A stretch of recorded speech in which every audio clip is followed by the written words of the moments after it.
Leaving your dachshund at home with separation anxiety is not a situation you want to be in. So if you are in that situation, let's see if we can help with that.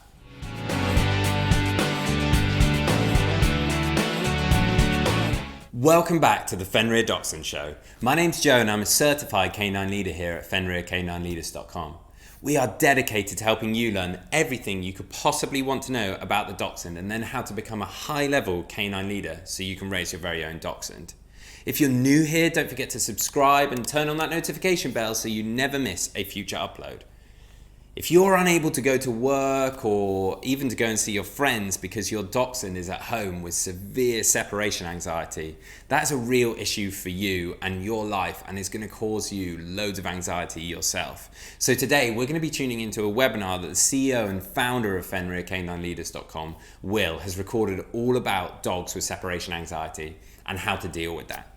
So then let's dive into one of our quickfire webinars about probably what is the most heartbreaking behaviour that as any canine behaviourist has to help people go through, and especially for the owners that are living with a dog with severe separation anxiety. It's a very heartbreaking, it's an emotionally driven behaviour that nobody wants to see a dog go through, but the positive is that it can have extremely high rehabilitation rates to be very successful if you break it down and go through the process effectively.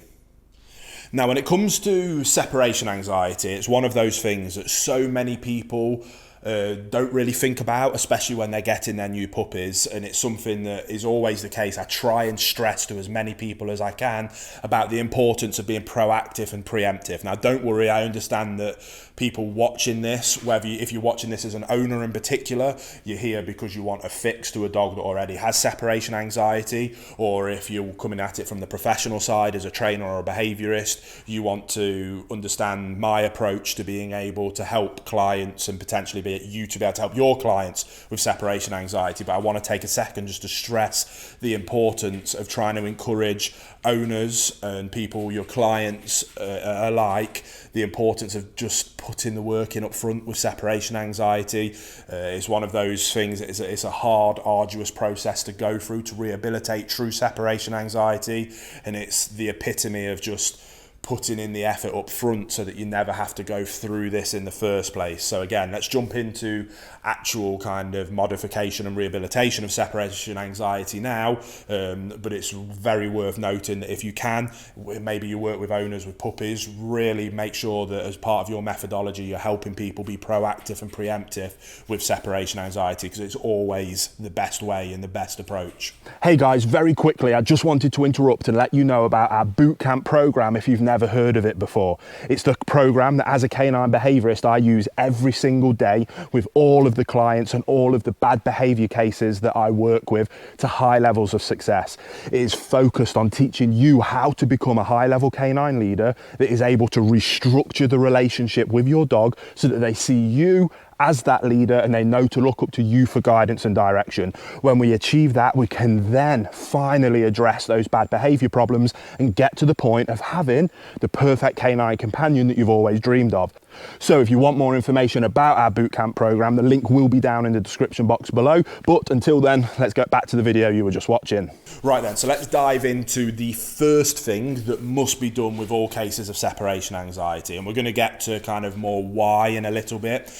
And that is around determining, is it actually separation anxiety? And we're going to discuss that in a little bit more detail later on. But I want you to understand that as a behaviourist that's worked with lots of cases like this, I'm still helping people in particular online with cases like this. It's one of those things that actually can be done at a distance quite easily. But being able to help people understand, do you have a dog that is suffering from severe legitimate separation anxiety, or do you have a dog that is obnoxious and is displaying a learnt behaviour to get what it wants, which might be your attention, to be let out of a crate, to be let out of a room that you're confining it in. Being able to differentiate those two things can be very difficult for some owners. As a professional, it's usually quite easy to be able to go in and work out quite quickly which one it is. And I must say that it is quite rare to have actual real separation anxiety, and it's far more common to have a dog that's learnt that if it cries, yelps and barks, that it will be let out of the crate that it's in or the room that it's in. So we always start with kind of two things. The first thing is exercise. A tired dog is a happy dog. Let's give you an example over there. That dog over there, Sully, my Labrador, working lab, will work and run for hours and hours on end. He has zero separation anxiety and will not move from that comfortable spot on the sofa over there for the next 6 hours while we're working today. And that is because he's been out for 2 hours this morning hiking and doing some retrieval work from water. He is exhausted and he is far too tired to be worrying about being pent up. Now, I could put him in my office next door. He was in the crate in the back of the van going to and from Cannock Chase where we took him. We don't hear a peep from him because he's content, he's tired, and he's blown off that excess energy. It couldn't be more important. So always start with drastically increasing exercise. It just releases that pent-up frustration, that pent-up anxiety, and a dog will then be much happier to kind of give over to just relaxing, calming down, and settling down. One of the most common causes of more the obnoxious behaviours is just simply too much pent-up energy. They're bored and it's easy for them to bark, yap, run around, dig up things, chew things, destroy things. All the symptoms of separation anxiety might actually simply just be a bored dog that's got pent-up energy, and just simply by increasing the amount of exercise will fix the separation anxiety. Which then does take us on to what is always the hardest bit. And now this is where I like to do this with all of the people that I work with, just because I think it is the base and the foundation of everything is relationship and leadership. That relationship comes from excellent leadership on the owner's part. If you're a calm, consistent canine leader, you can build a superb relationship with your dog where you can communicate effectively with them, both the things that you do want and the things that you don't want. And that might be around obnoxious, excessive barking. That might be deemed separation anxiety, but like I say, it might actually just be an obnoxious dog with a learnt behaviour around this kind of excessive crying, yelping, barking, digging, scratching, destroying things. Again, the symptoms of separation anxiety. So the way we help our clients with that is going through our Fenrir bootcamp process. We do have an online version of it, by the way, if you're interested. There'll be a link in the description box below. But what we do is we go through that process with our owners to allow them to restructure that relationship. As part of that process, naturally, we put in a lot more exercise. And again, with separation anxiety, it's a month-long process. And by giving it to our owners as kind of the micro issue of separation anxiety, what's actually happening is they're fixing the macro issue, which is around leadership, relationship, and communication, which then inherently, by treating that at the root cause at the macro level, then makes these micro issues disappear. So that's something that I highly encourage, that if you're a professional, you go through a process like that with the owners that you're helping, or if you're watching this as an owner's perspective, putting yourself through something like that, going through that process with your dog so you can restructure that relationship.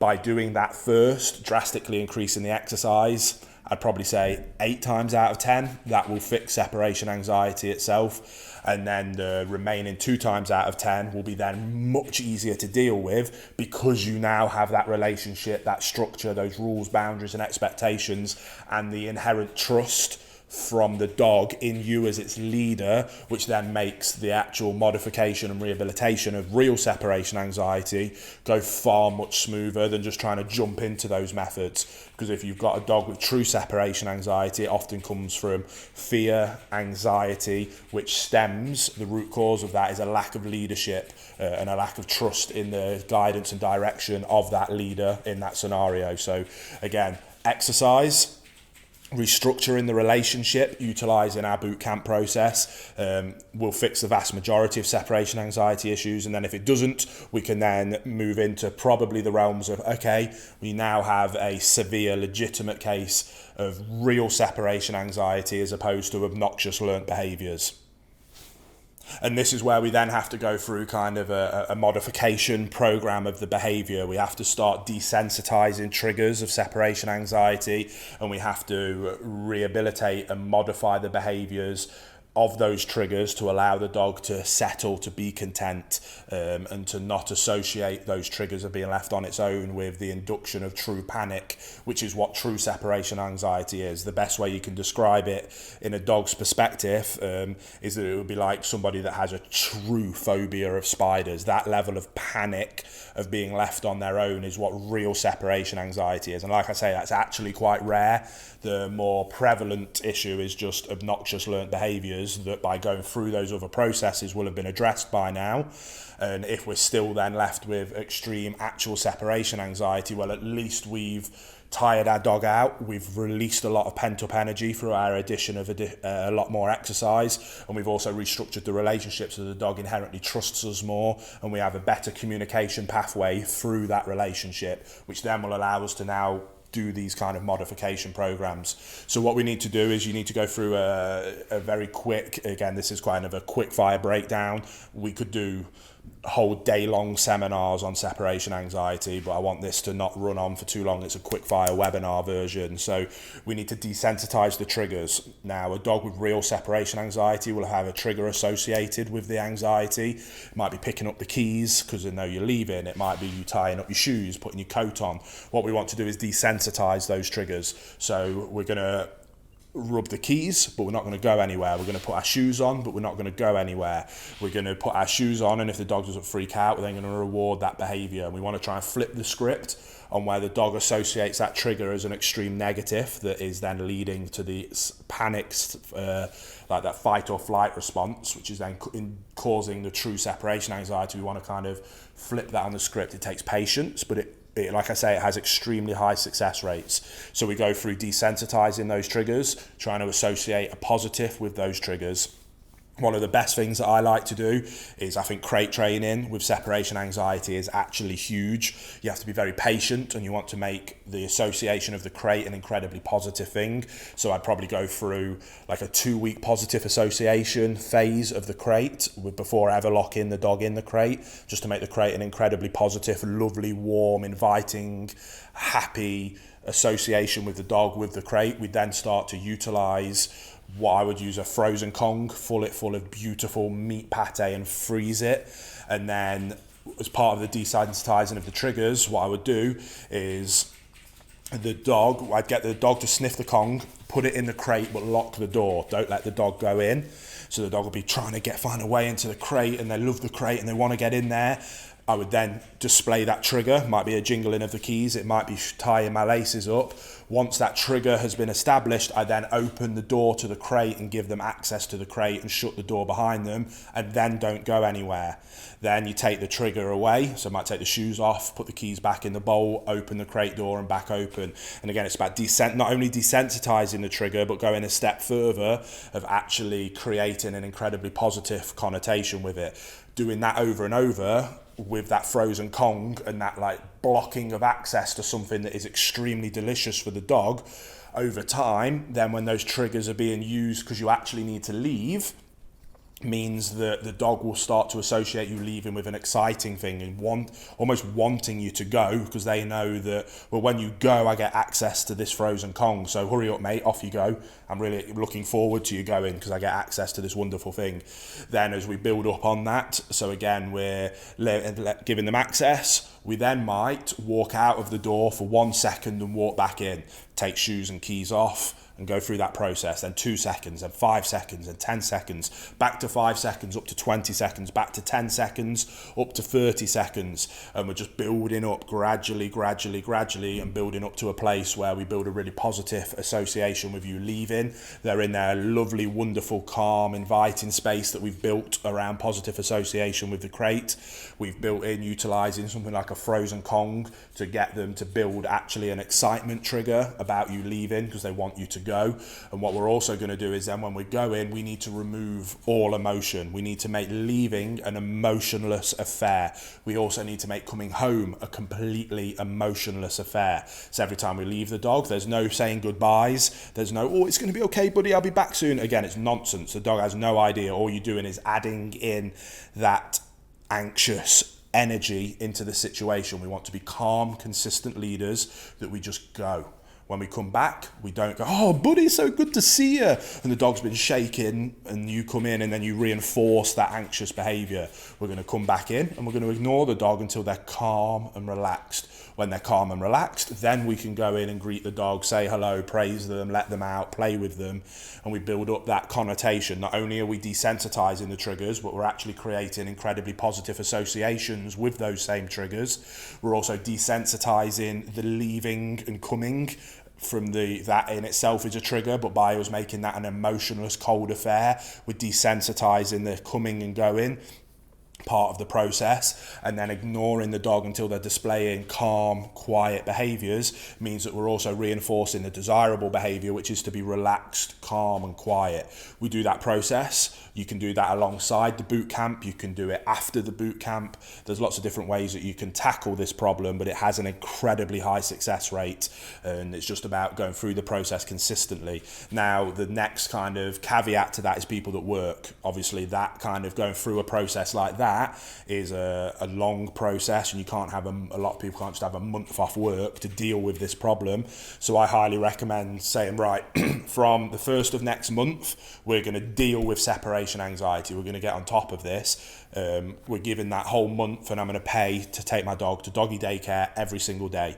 So while we're going through that process, at no point, what you don't want to do is take one step forward while you're going through this process, but then have to leave for 8 hours, put them back into that fight or flight response, and then them lose their minds, and you're taking 10 steps back. It can make the process much, much more difficult. So either take the dog to a friend's house where they can stay and just remove the issue altogether, control the variables, take that separation anxiety off the table completely, and then we can go in and set our dogs up for success going through a rehabilitation program like this. If you can do that, send to a dog's home, pay somebody, not to a dog's home, to a friend's home, send the dog to a friend's home for the day while you're out at work, take them to a doggy daycare, have a dog sitter come and sit at your house, find somebody that will kind of do you a favour and will come and chill at your house for the day, every day for that month while you're going through this rehabilitation program.